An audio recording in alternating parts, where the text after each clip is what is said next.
जय हिंद बच्चों। आज हम कोवलेंट बॉन्ड का लेक्चर नंबर 2 स्टार्ट करने जा रहे हैं। इससे पहले हमने कोवलेंट बॉन्ड के बारे में पहले लेक्चर में काफ़ी कुछ पढ़ा। तो म्यूचुअल शेयरिंग ऑफ इलेक्ट्रॉन जहाँ है दैट इज़ कोवलेंट बॉन्ड। ठीक है, अब उसके पास डायरेक्शनल करेक्टरिस्टिक्स होते हैं, यानी कि उसकी एक डायरेक्शन होती है। Pauling has shown that strength of covalent bond is proportional to the amount of overlap of the wave functions और atomic orbitals of the two electrons constituting the bond. यानी कि कोई ए और बी दो एटम आए, उन्होंने कोवलेंट बॉन्ड बनाया, दोनों के पास एक एक इलेक्ट्रॉन था। ठीक है, इनके बीच में बॉन्ड बन गया। तो हुआ क्या कि एटॉमिक ऑर्बिटल्स या वेव फंक्शंस का ओवरलैप हुआ। ए अपना ऑर्बिटल लेकर आया, बी अपना ऑर्बिटल लेकर आया और ओवरलैप हो गया यहाँ पर। ठीक है, दोनों के ऑर्बिटल्स की मिक्सिंग हो गई। तो ओवरलैप जितना बढ़िया होगा उतना बढ़िया बॉन्ड बनेगा, उतना स्ट्रॉन्ग बॉन्ड बनेगा। और ओवरलैप जितना खराब होगा या बहुत कम होगा उतना कमज़ोर बॉन्ड बनेगा। देखिए, इसके बारे में आपने पढ़ रखा होगा, थोड़ा और इम्प्रोवाइज थोड़ा देखिएगा। ये देखिए, ये है पाई बॉन्ड। ठीक है, ये पी ऑर्बिटल है, ये भी पी ऑर्बिटल है। साइड वाइज ओवरलैपिंग है, केवल यहाँ ओवरलैपिंग है। ठीक है, जैसे जो इथीन है उसमें हम पी ऑर्बिटल ऐसे बनाते हैं और यहाँ ओवरलैपिंग ऐसे दिखाते हैं कि ओवरलैपिंग लगभग नाम की है। और इसको तोड़ना बड़ा आसान है, कम एनर्जी लगेगी इस पाई बॉन्ड को तोड़ने में, क्योंकि साइड वाइज साइड से ओवरलैपिंग हो रही है। अब सीधा ओवरलैपिंग कैसे है कि एक ऑर्बिटल ये आया, एक ये आया, देखिए हो गई ओवरलैपिंग, यहाँ पर ओवरलैपिंग हो गई। ये बढ़िया ओवरलैपिंग है। तो जितनी बढ़िया ओवरलैपिंग होगी उतना बढ़िया, उतना स्ट्रॉन्ग बॉन्ड बनेगा। The bond found by a given orbital tend to lie in the direction in which that orbital has maximum value. ठीक है, इसका मतलब क्या है, देखिए आपको मैंने पहले भी बताया है कि पी ऑर्बिटल है ऐसे, मान लीजिए ये एक्स एक्सिस पर है तो ये इसकी एक्स एक्सिस में डायरेक्शन है।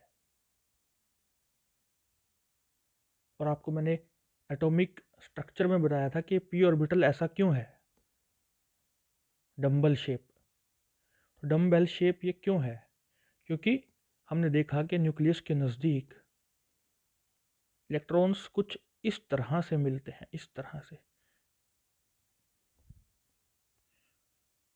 तो इलेक्ट्रॉन डेंसिटी अगर इस तरह से मिल रही है तो हमने इस ऑर्बिटल की शेप इसी तरह से मान ली। इसके बाहर भी मिल सकते हैं वैसे, लेकिन कम मिल रहे थे, तो जितना मिल रहे थे उतना हमने मान लिया। ठीक है, इसको डार्क कर देता हूँ कि इस रीजन में लगभग इलेक्ट्रॉन हमें मिल रहे थे, तो इस तरह की पी ऑर्बिटल की शेप रहेगी। आपको एटॉमिक स्ट्रक्चर में मैं पढ़ा चुका हूँ। The bond formed by a given orbital tend to lie in the direction in which that orbital has a maximum value. अब देखिए s ऑर्बिटल, सबको पता है कि गोल होता है स्फीयर की तरह। That does not show any preference in direction. अब हमें क्या पता कौन सी डायरेक्शन दे, इसको इधर दे, इधर दे, इधर दे।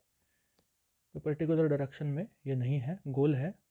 और इस गोलाई में, इस स्फीयर में इलेक्ट्रॉन डेंसिटी है, मौजूद है इलेक्ट्रॉन, तो हर दिशा में है। ठीक है, पर्टिकुलर डायरेक्शन कैसे दें, so it does not show any preference in direction, whereas non spherical orbitals, example मैंने दिया p ऑर्बिटल या d ऑर्बिटल भी दे सकते हैं, tend to form bond in the direction of maximum electron density with in the orbital. ठीक है, जैसे p ऑर्बिटल अगर ये है तो यहीं से बॉन्ड बनेगा ना। इसको ऐसे बना लेते हैं कि p ऑर्बिटल ये है, ये एक्स एक्सिस है, तो कोई ऑर्बिटल दूसरा आया, मान लीजिए s ऑर्बिटल आया, तो यहाँ इसको थोड़ा और आगे करते हैं कि s ऑर्बिटल यहाँ आया, तो इसी डायरेक्शन में बॉन्ड बनेगा ना। यहाँ तो s ऑर्बिटल बॉन्ड नहीं बना सकता यहाँ से आके। आई होप आपको समझ में आया होगा। Tend to form bond in the direction of maximum electron density with in the orbital. Valence bond theory explains the formation and directional characteristics of covalent bonds in polyatomic molecules like CH4, ammonia, carbonate, etc. using concepts of hybridization and overlap. देखिए CH4 का structure सभी को पता है, इस तरह का रहेगा। तो हर बॉन्ड की एक डायरेक्शन आप कह सकते हो यहाँ पर, ठीक है। इसी तरह से कार्बोनेट, अमोनिया वगैरह, इन सब में हम डायरेक्शन बोल सकते हैं। हाइब्रिडाइजेशन और ओवरलैप का कंसेप्ट लगेगा उसके बाद, ठीक है। अब देखिए सीजियम क्लोराइड आपने पढ़ा था 12th क्लास में, इस तरह का स्ट्रक्चर। सीजियम क्लोराइड, सीजियम बीच में रहता है, Cl यहाँ, Cl यहाँ, Cl Cl Cl Cl Cl Cl 8 Cl से घिरा हुआ है। इसके ऊपर भी आप एक क्यूब बना सकते हैं, साइड में बना सकते हैं, इस साइड में नीचे, ठीक है, यहाँ आगे पीछे। तो इस तरह से बहुत सारे क्यूब बना सकते हो। तो अगर एक फॉर्मूला यूनिट है CsCl, एक CS और एक Cl, इन एक्चुअल तो सीजियम 8 से घिरा हुआ है ना, इन एक्चुअल तो जो हमारे पास क्यूबिक स्ट्रक्चर है उसमें Cl 8 हैं, यहाँ एक Cl बीच, सीजियम बीच में है, Cl जो है 8 हैं कॉर्नर्स पे मौजूद, ये आप पढ़ चुके हैं। बॉडी सेंटर्ड पोजीशन है सीजियम की, 12th क्लास में आप पढ़ चुके हैं। ऊपर भी एक क्यूब है, नीचे भी है, साइडों में भी है, लेफ्ट राइट भी है, आगे पीछे भी, ठीक है। तो कितने सारे क्यूब हो जाएंगे ऐसे तो एक सीजियम और एक Cl की अगर बात करें तो मैं कौन सा लूँ, ये लूँ क्या, या ये लूँ, या ये, या ये, या ये, हमें नहीं पता चल पा रहा, ठीक है। तो एक तरह से इनमें हम इस तरह के कंपाउंड में नहीं बता सकते डायरेक्शन। हाइब्रिडाइजेशन बहुत इंपॉर्टेंट है एग्जाम पॉइंट ऑफ व्यू से आपके, और यहाँ से BSc में आपके 100% क्वेश्चन आएगा। 3 मार्क्स में आए, 4 में आए, 5 में आए, 6 में आए, टोटल कितने मार्क्स का आएगा नहीं पता, लेकिन मिनिमम 3 मार्क्स तो बनते ही हैं, ठीक है। तो intermixing of slightly different orbitals, slightly different, हल्का सा एनर्जी में डिफरेंस है तो वो ऑर्बिटल्स आपस में मिक्स हो जाते हैं और नए ऑर्बिटल्स का सेट बना देते हैं जिनकी एनर्जी बराबर होगी, ठीक है। इस कंसेप्ट को बोलते हैं हाइब्रिडाइजेशन, और हाइब्रिड ऑर्बिटल्स बन के आ जाएंगे हमारे पास। तो एग्जाम्पल से समझने की कोशिश करते हैं। CH4 लिया है मैंने एग्जाम्पल, कार्बन की कन्फिग्रेशन सभी को पता है, 1s2 2s2 2p2। तो वैलेंस शेल हमने कंसिडर किया, 2s में 2 हैं और 2p में भी 2 हैं।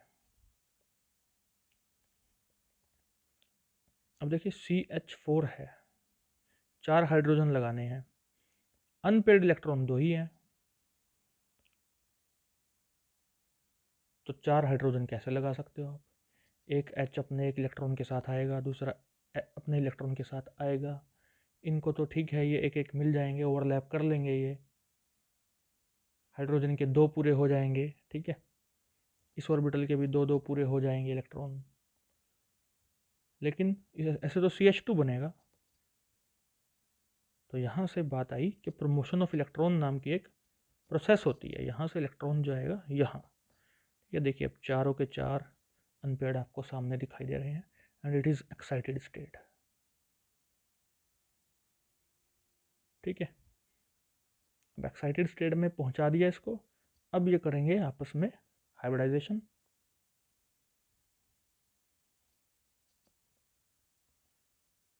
तो अब ये क्या करेंगे आपस में, चारों के 4 हाइब्रिडाइजेशन, आगे आएगा डिटेल में और भी। तो एक S और 3 P, इसलिए बनेगी sp3। और उसके बाद आप क्या कर सकते हैं कि हर एक के साथ एक एक H जोड़ दो, ये बन गया CH4, ठीक है। अभी देखिएगा आगे, उससे पहले करेक्टरिस्टिक्स ऑफ हाइब्रिडाइजेशन देख लेते हैं। तो हाइब्रिडाइजेशन की जरूरत क्यों पड़ी वो आपने देख लिया, ठीक है। Number of hybridised orbitals is equal to number of atomic orbitals that get hybridised, okay. इसका मतलब क्या है, पीछे देखते हैं एक बार।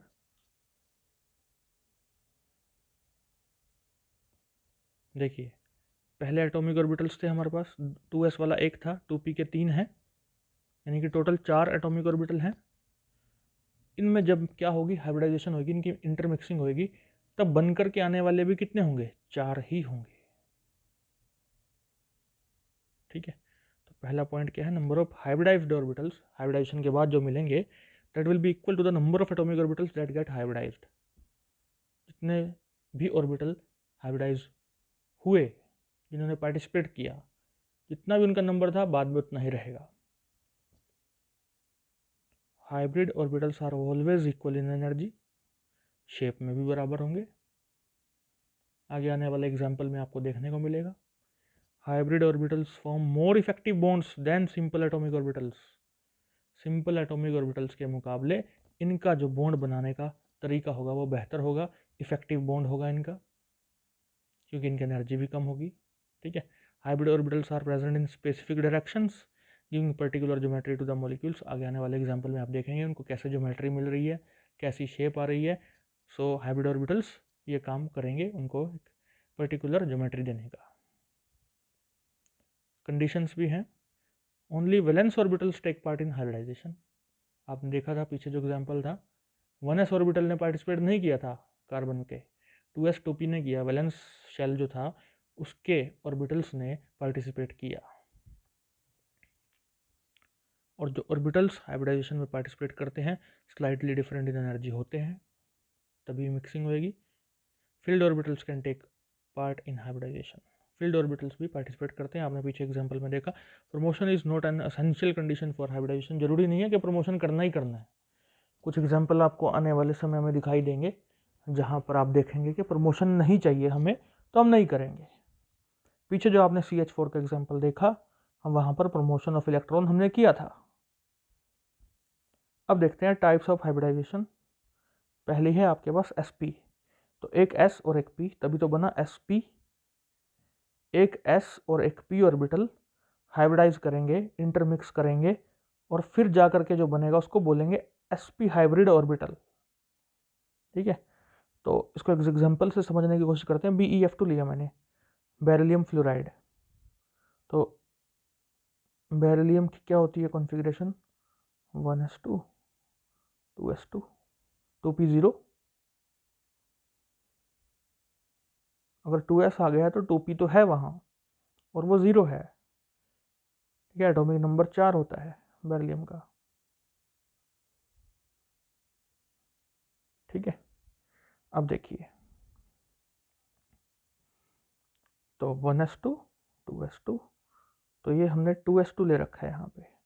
1s2 तो लेंगे नहीं, अंदर वाला इलेक्ट्रॉन है, अंदर वाले ऑर्बिटल हैं, नहीं लेंगे हम हाइब्रिडाइजेशन में। और ये तीनों क्या है, 2p है।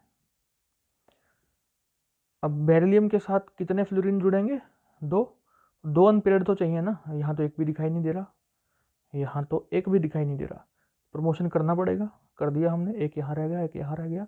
अब जहाँ जहाँ प्रमोशन है, जहाँ जहाँ इलेक्ट्रॉन है, उन ऑर्बिटल में क्या होगा, हाइब्रिडाइजेशन होगा। इंटरमिक्सिंग ऑफ इलेक्ट्रॉन्स या orbitals will take place. Intermixing of orbitals will take place. So इन दोनों का हाइब्रिडाइजेशन होगा, और इसके बनने के बाद जो बनेंगे उनको बोलेंगे हम sp हाइब्रिड ऑर्बिटल्स। ये दोनों की एनर्जी बराबर होगी, इसलिए इकट्ठा लिख दिया। इन दोनों की अलग है, ये p ऑर्बिटल्स हैं ये दोनों। ठीक है, और ये हैं sp हाइब्रिड ऑर्बिटल्स, या आप sp ऑर्बिटल बोल लो, मतलब सेम है कि s और p मिक्स हो चुके हैं। ठीक है, ये हाइब्रिड ऑर्बिटल्स हैं, हाइब्रिडाइजेशन हो चुकी है, उसके बाद बने हैं। अब क्या होगा, अब जब हाइब्रिडाइजेशन हो ही चुकी है, इनकी एनर्जी बराबर आ चुकी है। ठीक है, मैं यहाँ लिख लेता हूँ, एक इसके पास है, एक इसके पास है, तो एक फ्लोरीन आएगा, एक फ्लोरीन आएगा अपने एक एक इलेक्ट्रॉन के साथ,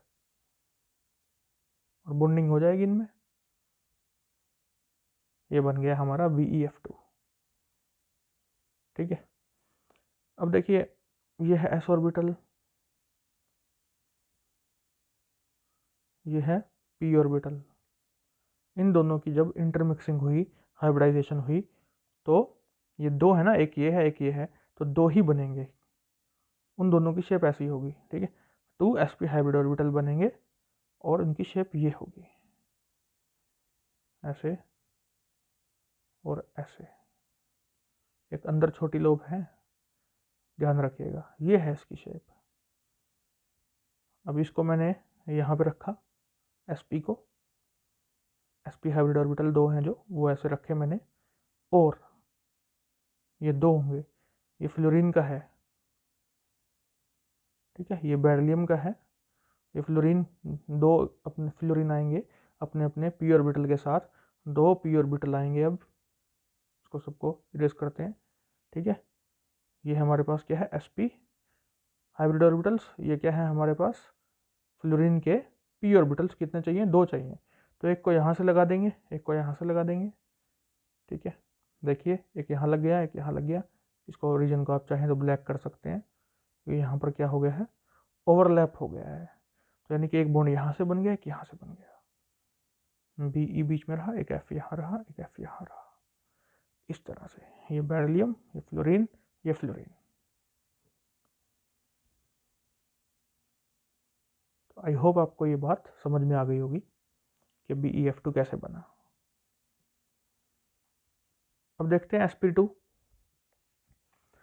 1s और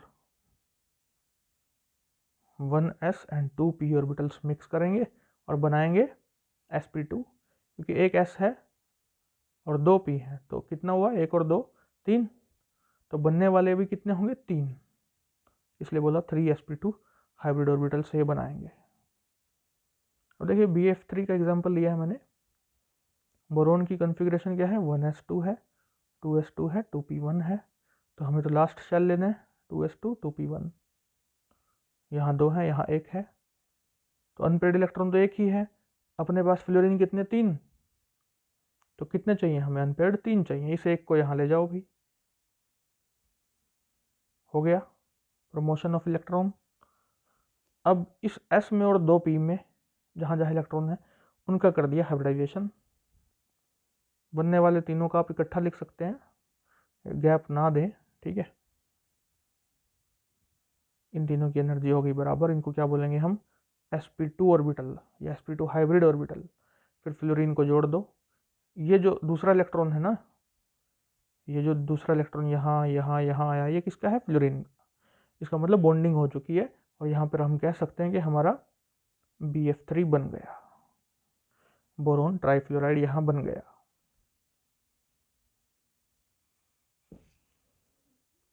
और इसमें क्या देखा जा सकता है कि एक s ऑर्बिटल आया, ठीक है, और 2 p ऑर्बिटल आए होंगे,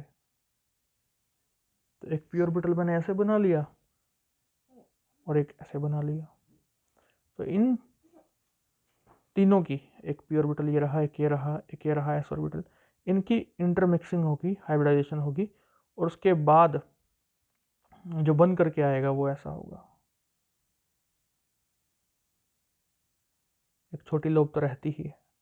देखिए कैसा बन रहा है ये, ट्रायंगुलर शेप का, तो sp2 में ट्रायंगुलर शेप आपको बनती हुई दिखाई देगी, नजर आएगी, ठीक है।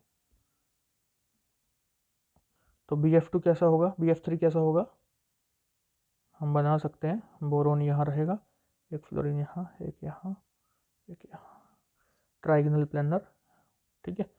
आगे और भी देखने को मिलेंगे हम एग्जाम्पल, तो इनको भी आपस में आप ऐसे जोड़ दीजिए, तो यानी कि इसकी जो शेप है वो कौन डिसाइड कर रहा है, जो ऑर्बिटल्स की शेप थी अभी अभी हमने बना के दिखाई थी मैंने आपको, ऐसे ऐसे ऐसे, ठीक है। एग्जाम्पल पे ज़्यादा ध्यान दें, बाकी ये ओके है, कोई दिक्कत नहीं है, आप बुक से भी देख सकते हैं, ज़्यादा बेहतर शेप बनी हुई दिखेगी, ठीक है। sp3 1s and 3 p orbitals mix करेंगे और बनने वाले कितने होंगे, 3 ही 4 होंगे, यहाँ पर गड़बड़ी क्या हुई है, 1s and 3 p orbitals mix to produce 3, ये थोड़ी गड़बड़ी यहाँ हुई है, यहाँ आएगा 4, यहाँ आएगा 4 और यहाँ आएगा sp3, ठीक है। तो sp3 में क्या है, एक s और प्लस 3 p ऑर्बिटल्स मिक्स करेंगे तो 4 ही बनेंगे sp3 हाइब्रिड ऑर्बिटल्स, ये याद रखिएगा। आई होप ये बात तो बहुत आसान है, समझ में आ चुकी होगी, ठीक है। तो देखिए मीथेन का एग्जांपल लिया है, यहाँ 2s2 है, 2p2 है, अब कॉन्फ़िगरेशन भी मैं लिख के नहीं बता रहा, ये आप कर सकते हैं, 4 हाइड्रोजन है तो 2 ही अनपेयर्ड हैं, तो प्रमोशन ऑफ इलेक्ट्रॉन तो होगा, कर दीजिए, ये चारों प्रमोशन कर दिया। और बाद में हाइब्रिडाइजेशन हो जाएगी तो सबको इकट्ठा लिख सकते हैं आप, ये गैप ना दीजिएगा, ठीक है। और उसके बाद क्या है, हाइड्रोजन को आपने जोड़ दिया, यहाँ एक एक इलेक्ट्रॉन हाइड्रोजन का दिखा दिया, तो बन गया हमारा CH4। sp3d, तो इसमें क्या होएगा, एक S 3p और एक D, ये जुड़ेंगे तब बनेगा sp3d, और उसकी शेप होगी, तो देखिए 3 1 और 1, ये कितना हुआ 5, तो 5 कॉर्नर दिखाई देना चाहिए, 1 2 3, एक ऊपर 4 और एक नीचे 5, बीच में हमारे पास क्या है, सेंट्रल एटम, तो pf5 की ये शेप होगी, ठीक है। इसको भी आप निकाल सकते हैं। इससे पहले कि हम इसे निकालें, हम एक चीज़ और देखना चाहेंगे यहाँ पर sp3 में, कि एक S और 3p, एक x एक्सिस पर, एक y एक्सिस पर और एक z एक्सिस पर, ये सब मिलेंगे, ठीक है। 3p है और एक s है, जो मिल करके बनाएंगे ऑर्बिटल्स, हाइब्रिड ऑर्बिटल्स, उनकी शेप कैसी होगी, एक मिनट, एक बना लिया मैंने, ठीक है, दूसरा, तीसरा और चौथा, यानी कि जैसा कार्बन एक रहा, हाइड्रोजन, एक हाइड्रोजन यहाँ रहा, एक हाइड्रोजन यहाँ रहा, जैसा CH4 है बिल्कुल वैसे आप ऑर्बिटल्स की शेप बना सकते हो, उसी शेप में। ये तो सभी को पता है CH4 ऐसा होता है, ठीक है, टेट्राहेड्रल, तो टेट्राहेड्रल टाइप आप ये बना दीजिए और ये बना दीजिए, इट्स ओके। अब देखिए sp3d में, इसमें ऑर्बिटल की शेप कैसी रहेगी, ऑर्बिटल कैसे रहेंगे, बिल्कुल ऐसे ही रहेंगे जैसे ही आपको दिखाई दे रही है। इतना गहराई में अब हमें जाने की जरूरत नहीं है, आप इसकी शेप को याद रखिएगा, ध्यान में रखिएगा। इसमें आप फॉस्फोरस की कॉन्फ़िगरेशन लिख सकते हैं, तो देखिए ये भी मैं सिखा देता हूँ आपको कि कैसे करना है। तो नाइट्रोजन है, उसके नीचे फॉस्फोरस होता है, नाइट्रोजन का आपको पता है 1s2 2s2 2p3 होता है, तो फॉस्फोरस का कितना होगा 3s2 3p3। हमें तो लास्ट वाला इलेक्ट्रॉन जो है, लास्ट वाले ऑर्बिटल्स जो है उनसे मतलब है, तो हमें ये ले लेना है, तो 3s2 और 3p3,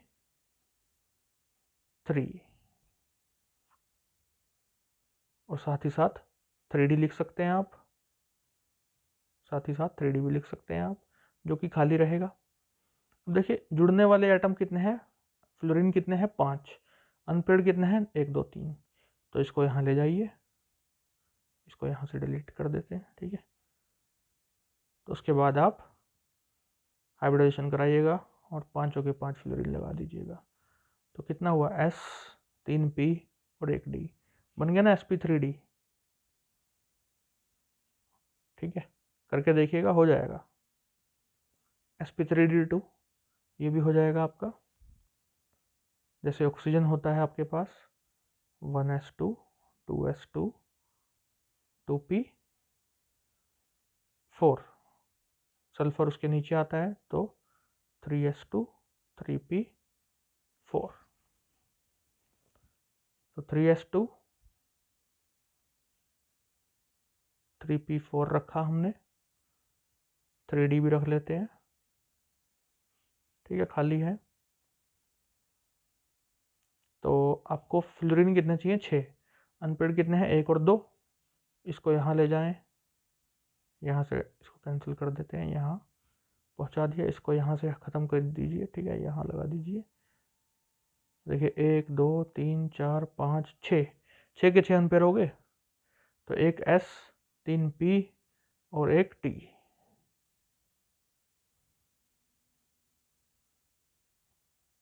ये एक S 3p और एक D, सॉरी 2D, एक S 3p और 2D, इनका कॉम्बिनेशन हो जाएगा,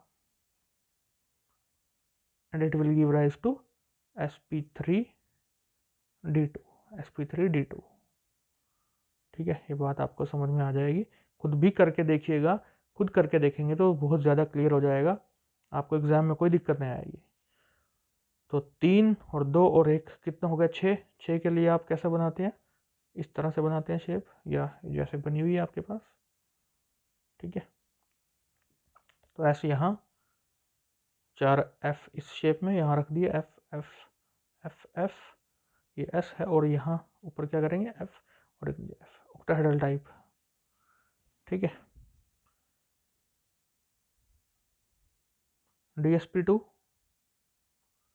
तो ये निकल के कंपाउंड्स में हो सकता है स्क्वायर प्लानर, तो इसको निकालने का अलग तरीका है। देखिए, अब निकल की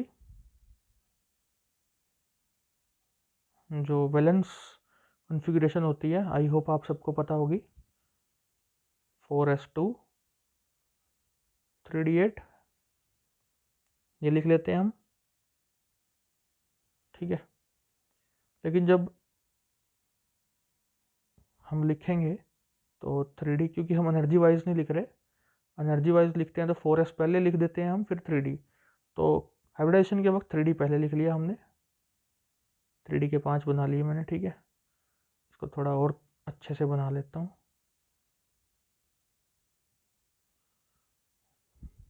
3d हो गया, उसके बाद हमारे पास 4s है, और फिर 4p भी बना लीजिए, ठीक है। अब निकल होता है हमारे पास 3d8 4s2 या 4s2 3d8, इट्स ओके।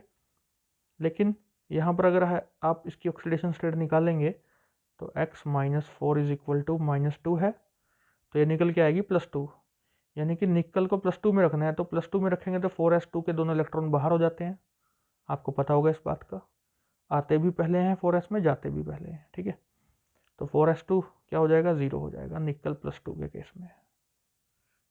इसको साफ सुथरा लिख लेता हूँ, निकल +2 के केस में क्या हो जाएगा, 4s 0 है, 3d 8 है। तो अब हम बनाते हैं 3d 8 4s 0 और 4p, 1 2 3 4 5 6 7 8, 8 के 8 मैंने भर लिए, ठीक है। अभी तक तो आप प्रमोशन ऑफ इलेक्ट्रॉन देख रहे थे, तो यहाँ पे आप देखेंगे कि पेयरिंग ऑफ इलेक्ट्रॉन, जो कि आपने कभी ना कभी पढ़ा होगा, 12th क्लास में तो कम से कम पढ़ा ही होगा कि पेयरिंग ऑफ इलेक्ट्रॉन भी होती है एक चीज़। प्रमोशन ऑफ इलेक्ट्रॉन या एक्साइटेड स्टेट में जाना तो आपको मैंने अभी दिखाया।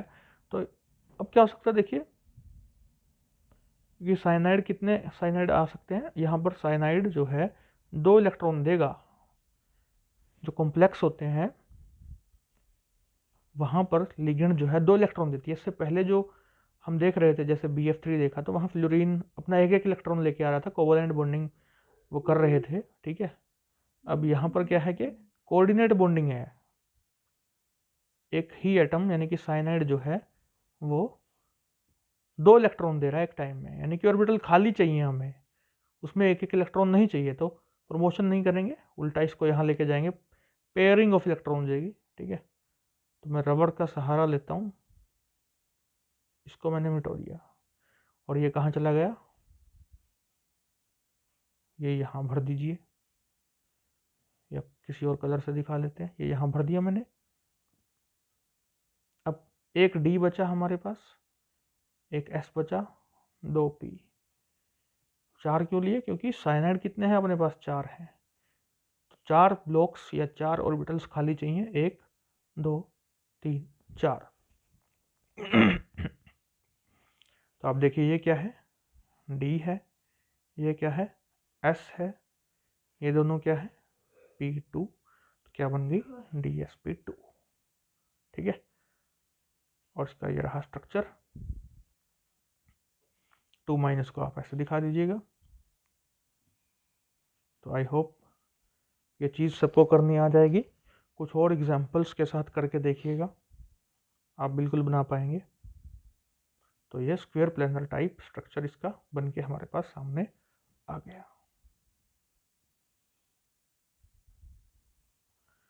अब देखते हैं shapes of molecules containing bond pairs and lone pairs. अब देखिए बॉन्ड पेयर क्या होता है, जैसे ये हाइड्रोजन है, तो इसके बीच में ये क्या है, बॉन्ड पेयर है, बॉन्ड बना रहे हैं जो electron, they constitute bond pair. और देखिए अमोनिया देखिएगा, तो यहाँ 3 बॉन्ड पेयर आपको नजर आ रहे हैं और एक क्या है, लोन पेयर। लोन पेयर हमेशा एक एटम पे होता है, बॉन्ड पेयर 2 एटम के बीच में होता है, यानी कि एक तरह से फंसा हुआ है इन दोनों के बीच में ये, ठीक है। लेकिन लोन पेयर एक तरह से आज़ाद है, एक ही एटम पे है, तो थोड़ा स्पेस घेर लेता है, थोड़ा स्पेस घेर लेता है। यही सब कुछ यहाँ मिलेगा आपको लिखा हुआ। And the order of repulsion is lone pair repulsion बहुत ज़्यादा होगी क्योंकि वो स्पेसियस है, मैंने बताया आपको नाइट्रोजन के ऊपर ऐसे है, फैला हुआ है, तो रिपल्शन ज़्यादा करेगा। फिर दूसरा नंबर है लोन बॉन्ड पेयर रिपल्शन का, और तीसरा नंबर है बॉन्ड पेयर का, यानी कि सबसे कम ये वाली है, सबसे ज़्यादा ये वाली है। अब शुरू करते हैं शेप्स। SnCl2, अब ये sp2 निकल के आती है, कैसे आती है वो आप देख सकते हैं। जैसे पहले आपको तरीका सिखाया था, 18 की कॉन्फ़िगरेशन हमने लिख ली। देखिए कार्बन की पता है आपको 1s2 2s2 2p2 होती है, उसके नीचे सिलिकॉन, इस तरह से हम 3 तक पहुंच सकते हैं। आपको एटॉमिक नंबर नहीं भी याद तब भी आप पहुंच सकते हैं। तो यहाँ सेकंड शेल था, यहाँ थर्ड आएगा, यहाँ फोर्थ आएगा, यहाँ फिफ्थ आएगा, तो यानी कि क्या होगा 5s2 5p2, सिंपल सी बात है।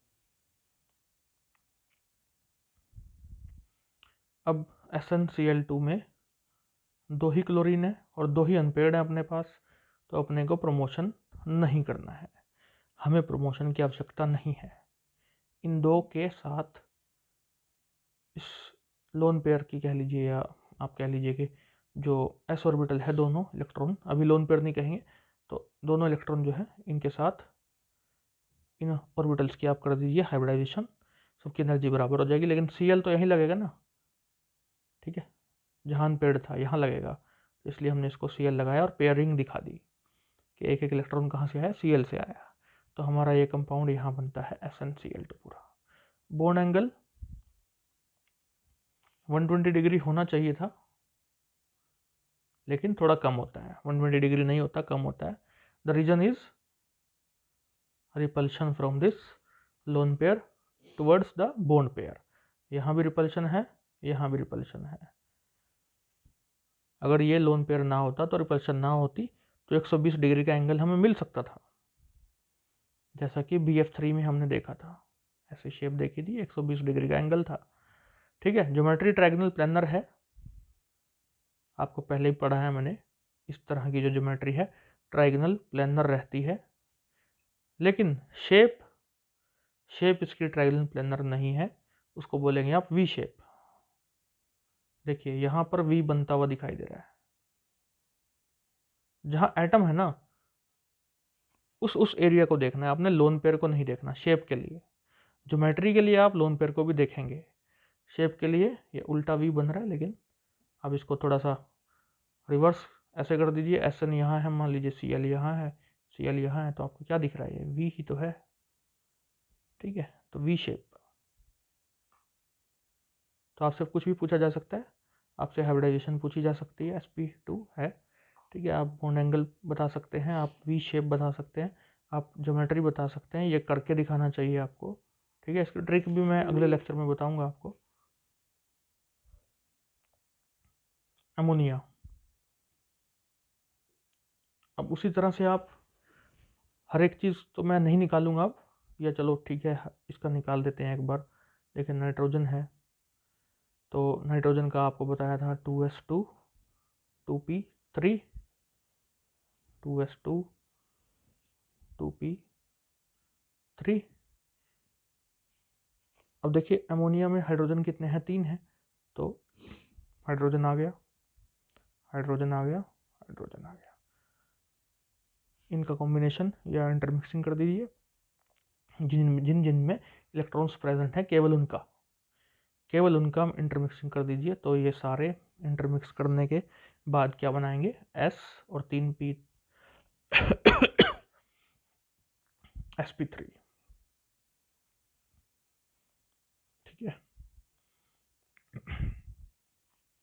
Hybridisation sp3। ज्योमेट्री क्या होगी, टेट्राहेड्रल टाइप, ये दिखाई दे रही है आपको, बट शेप क्या है, पिरामिडल। शेप तो यहाँ से डिसाइड होगी, तो ये पिरामिडल होगी। और बोन एंगल जो है 109.5 डिग्री होना चाहिए, but it is 107 degree. The reason is repulsion.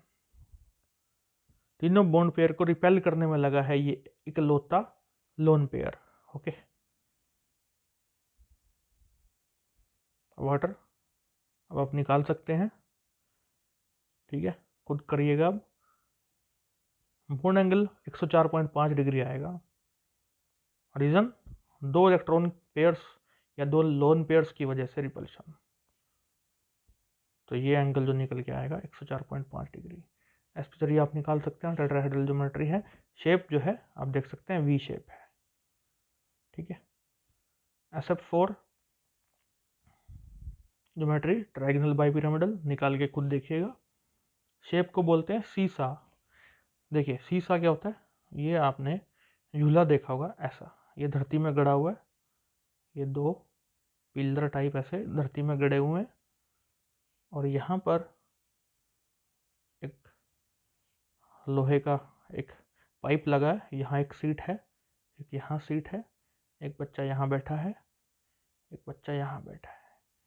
तो कभी ये बच्चा नीचे चला जाता है, ये ऊपर उड़ जाता है, फिर ये नीचे जाएगा, ये ऊपर उड़ जाएगा। तो ये शेप जो है सीसा शेप कहलाती है। तो आप यहाँ देखिए, ये मान लो धरती में गड़ा है, ये एक बच्चा इसे यहाँ बैठा है, एक यहाँ बैठा है, तो सीसा shape. The other name of this shape is के शेप, ठीक है। आप देख सकते हैं ना, के बनता हुआ आपको दिखाई दे रहा है, तो ये क्या है, के शेप भी है और सीसा शेप भी है। आप आगे जाकर के ग्रेजुएशन के बाद ऑब्जेक्टिव टाइप क्वेश्चंस वाले जो टेस्ट आजकल होने लगे हैं, कॉम्पिटिटिव एग्जाम में आप बैठेंगे तो हाइब्रिडाइजेशन के क्वेश्चंस वहाँ जरूर मिलेंगे, के शेप, सीसा और पता नहीं क्या क्या। ज्योमेट्री क्या है, ट्राइगोनल बाइपिरामिडल, ठीक है। देखिए ट्राइगोनल बाइपिरामिडल, यहाँ एस रखिए, यहाँ एफ एफ एफ एफ और लोन पेयर यहाँ। तो लोन पेयर को हमेशा कहाँ रखते हैं, इक्विटोरियल पोजीशन पे रखते हैं। इक्विटोरियल पोजीशन कौन सी होती है, देखिए मैं बताता हूँ आपको। ये एस है, ये ट्राइंगल मैंने बना दिया एक तरह का, और ये ऊपर की तरफ जा रहा है एफ, एक नीचे की तरफ जा रहा है एफ। तो ये ट्राइंगल के तीन कोने दिखाई दे रहे हैं, ये है इक्विटोरियल। ज़्यादातर हमेशा नहीं, ज़्यादातर जो फ्लोरीन है, ये सॉरी ज़्यादातर जो है आपका लोन पेयर है, वो कहाँ रहेगा, इक्विटोरियल पोजीशन पे रहेगा, यहाँ या यहाँ, ठीक है, यहाँ यहाँ या यहाँ, ज़्यादातर कंपाउंड्स में, जरूरी नहीं है सब में, ठीक है। हम देखते हैं कि रिपल्शन कहाँ कम से कम होगी। तो इक्विटोरियल पोजीशन पे अगर हमें लग रहा है कि, या कंपाउंड को लग रहा है कि लोन पेयर को अगर वो वहाँ रख देगा और रिपल्शन कम होगी, तो फिर इक्विटोरियल पोजीशन पे ही हमें लोन पेयर दिखाई देगा, ठीक है, जैसा कि हमें इस कंपाउंड में, इस मॉलिक्यूल में दिखाई दे रहा है।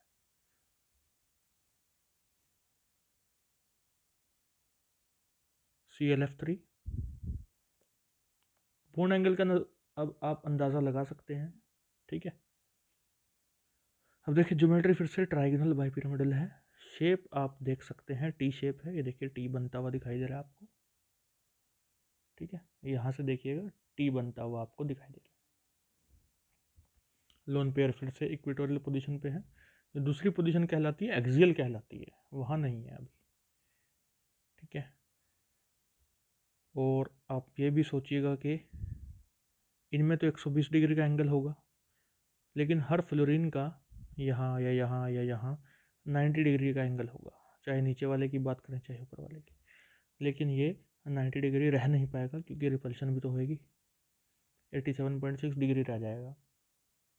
तो ज़रूरी नहीं है पूरा बोर्ड एंगल आपको याद रहे, कुछ शुरुआती कंपाउंड जो थे वहाँ आप याद रखिएगा, वाटर का, अमोनिया का।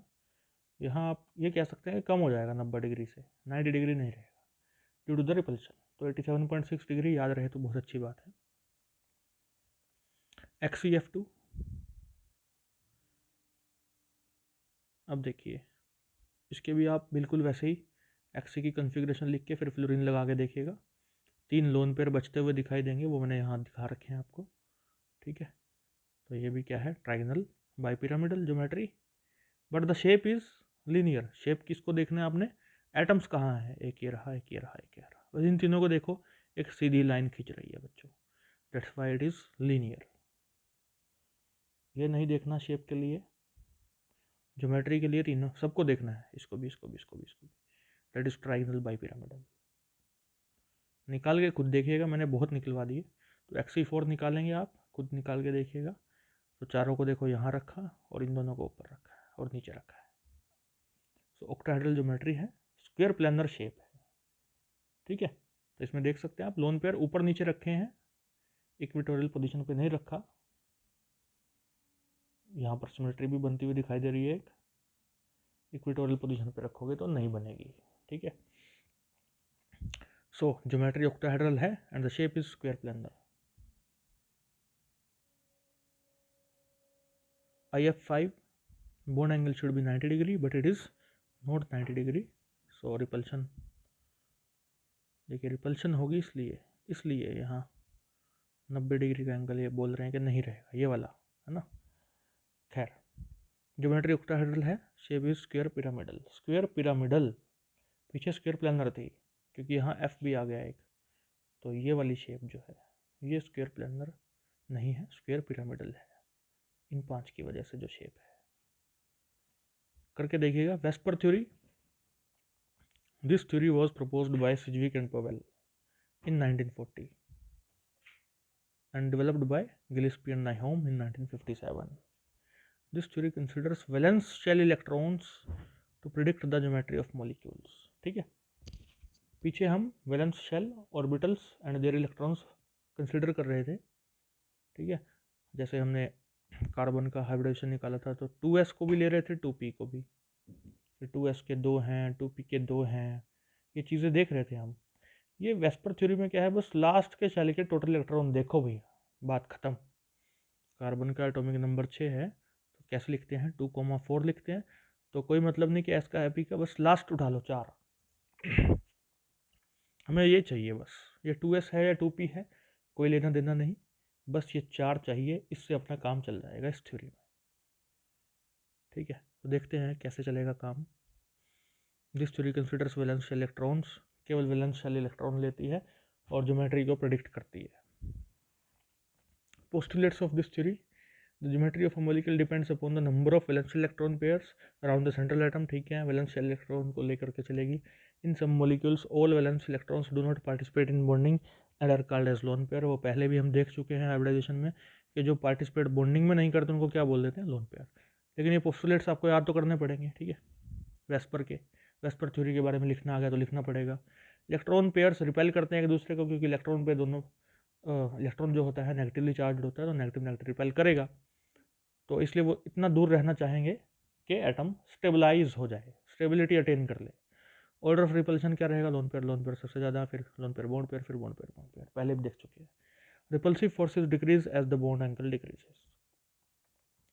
देखिए मान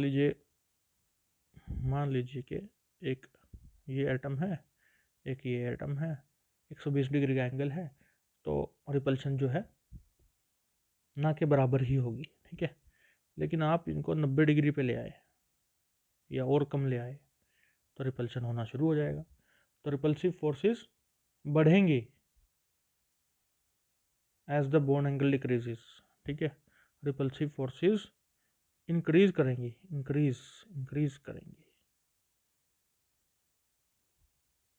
अगर बॉन्ड एंगल कम करोगे तो, ठीक है।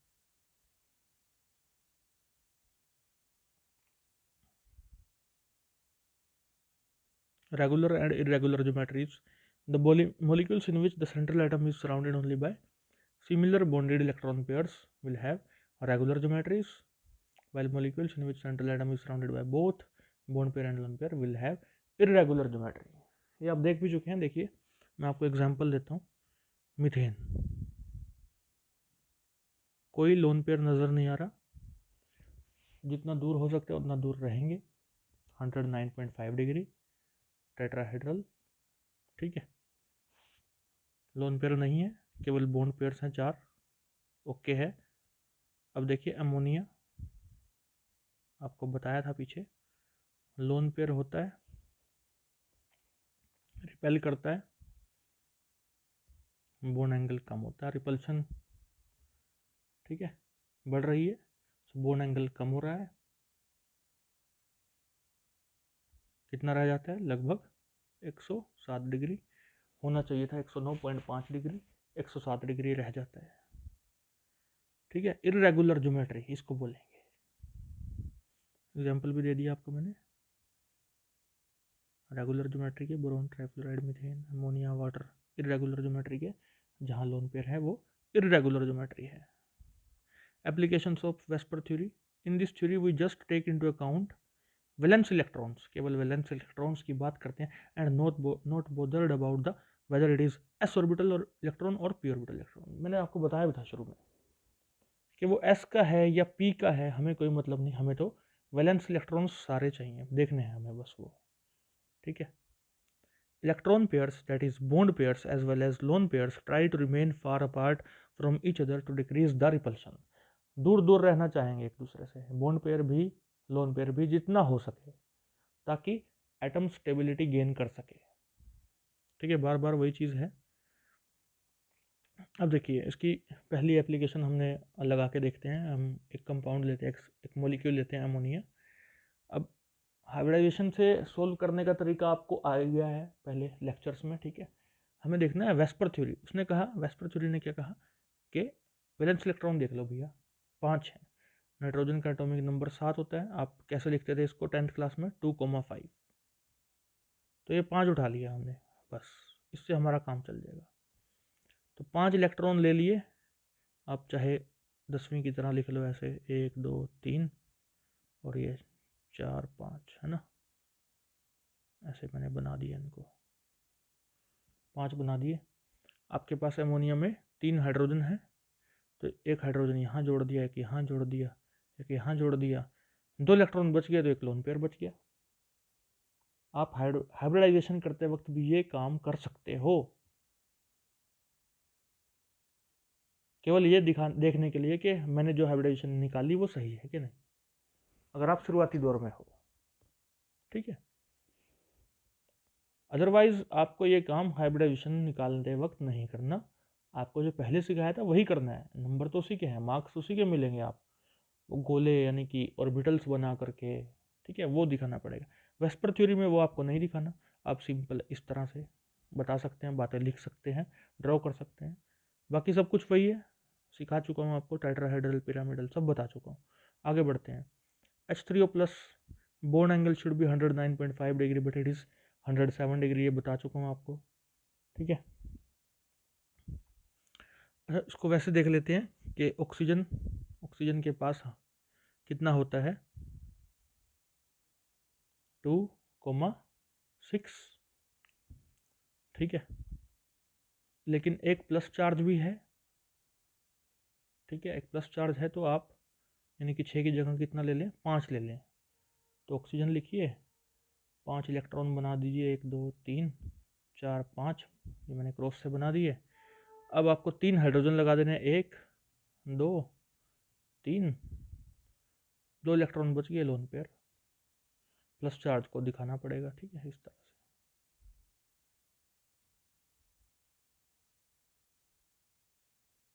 तो आई होप ये समझ में आ गया होगा आपको.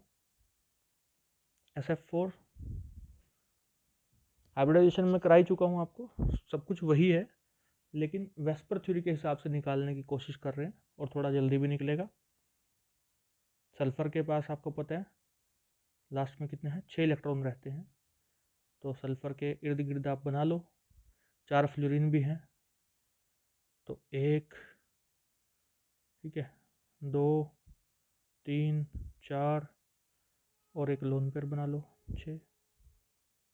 तो आपको थोड़ा सा अंदाज़ा लग जाएगा कि 4 बॉन्ड बनने हैं इसमें फ्लोरीन के और एक लोन पेयर रहना है। तो आप यहाँ से जैसे ही ये पता चलेगा आपको कि 4 फ्लोरीन और एक लोन पेयर है, तो यानी कि 5 1 2, मैं कलर चेंज करता हूँ, 1 2 3 4 और एक 5वें पे ये है, यानी कि 5 एक तरह के बॉन्ड दिखाई देंगे आपको, एक बॉन्ड नहीं होगा जो कि एक्चुअल में लोन पेयर होगा। और 5 के लिए क्या होता है? Triangle bipyramidal, 1 2 3 4 5। के शेप आपको बता रखा है, सीसा आपको बता रखा है। ClF3 तो आप निकाल लेंगे अब ClF3, ठीक है। Cl के पास कितने होते हैं? 7। देखिए 1 2 3 4 5 6 7। तो एक यहाँ F, एक यहाँ F, एक F यहाँ, यानी कि 3 बॉन्ड बनेंगे। देखो बन रहे हैं 3, बाकी 2 लोन पेयर रह जाएंगे। कितना आसान हो गया। पहले आप कैसे कर रहे थे हाइब्रिडाइजेशन में? आप ऑर्बिटल्स बनाते थे, फिर जाके पहुंच पाते थे लास्ट में कि वो sp3 है, sp2 है, dsp2 है, जो भी है, ठीक है। आपको ऑर्बिटल्स बनाने पड़ रहे थे। अभी वो आपका काम सेव हो गया। ICl2 माइनस, तो I के पास भी 7 होंगे, लेकिन एक माइनस भी है, ठीक है, एक माइनस भी है। देखिए एक चीज़ तो सीधी सी बात है, अगर कुछ भी ना देखें आप, एक मिनट ये आगे चला गया, तो सीधी सी बात क्या, ICl2 माइनस है, एक I 2 Cl लगने ही लगने हैं, यानी कि 2 बॉन्ड बनने हैं भाई, ये तो पता चल रहा है ना, ठीक, सभी को पता चल रहा है ये बात। और माइनस है, माइनस आप ऊपर लगा देंगे। अब देखना यह है कि लोन पेयर्स कितने बच रहे हैं। अब आयोडीन का एक इलेक्ट्रॉन यहाँ यूज़ हो गया, दूसरा यहाँ यूज़ हो गया, होते कितने आयोडीन के पास लास्ट में? हम लिखते हैं 2, या 2 नहीं, आप 7 सीधा लिखिए, क्योंकि बीच में बहुत सारे आते हैं, लेकिन हमें पता है कि फ्लोरीन में 7 हैं, तो क्लोरीन, ब्रोमीन, आयोडीन सब में लास्ट में 7 ही बचेंगे। तो इसको अलग कलर से देख लेते हैं। 1 2 2 तो हो गए, 7 में से 5 बचे, 2 का एक लोन पेयर बना दिया, चलो ठीक है, 4 हो गए भाई, 2 का एक बना दिया, ठीक है। अब टोटल कितने हो गए? 6 हो चुके हैं। एक बचा, एक तो होता नहीं है, तो माइनस भी तो दे रखा है, तो यानी कि एक और माइनस की वजह से एक इलेक्ट्रॉन और, तो 3 लोन पेयर और 2 बॉन्ड पेयर बनेंगे, ठीक है। तो यहाँ से आपको अंदाज़ा लग जाएगा अब ज्योमेट्री ट्रायंगल बाइपिरामिडल होनी चाहिए। माइनस आप ऐसे दिखा रहे हैं क्योंकि एक इलेक्ट्रॉन यहाँ आ चुका है कहीं ना कहीं, ठीक है। और शेप आपको दिखाई दे रही है कैसी है, लीनियर है। वाटर निकाल लेंगे अब आप, ठीक है। ऑक्सीजन के पास 6 इलेक्ट्रॉन, एक यहाँ यूज़ किया, यहाँ एक यहाँ यूज़ किया, 2 3 4 5 6 के 6 पूरे कर दिया हमने। SnCl2 4 इलेक्ट्रॉन है वैलेंस के Sn के पास, एक यहाँ यूज़ किया, 2 दूसरा यहाँ हो गया, 2 बच गए, ठीक है। बाकी हम कर चुके हैं। तो लेक्चर बहुत लंबा हो गया क्योंकि इसमें मैंने 2 लेक्चर इंक्लूड कर दिए हैं, जैसे पहले वाले लेक्चर में भी 2 लेक्चर इंक्लूड कर दिए थे, तो वैसे इसमें किया, यानी कि टोटल 4 एक तरह से आपके हो गए हैं। So thank you very much for listening me carefully. Hope आपको सब कुछ समझ में आया होगा। Have a nice day. जय हिंद बच्चों।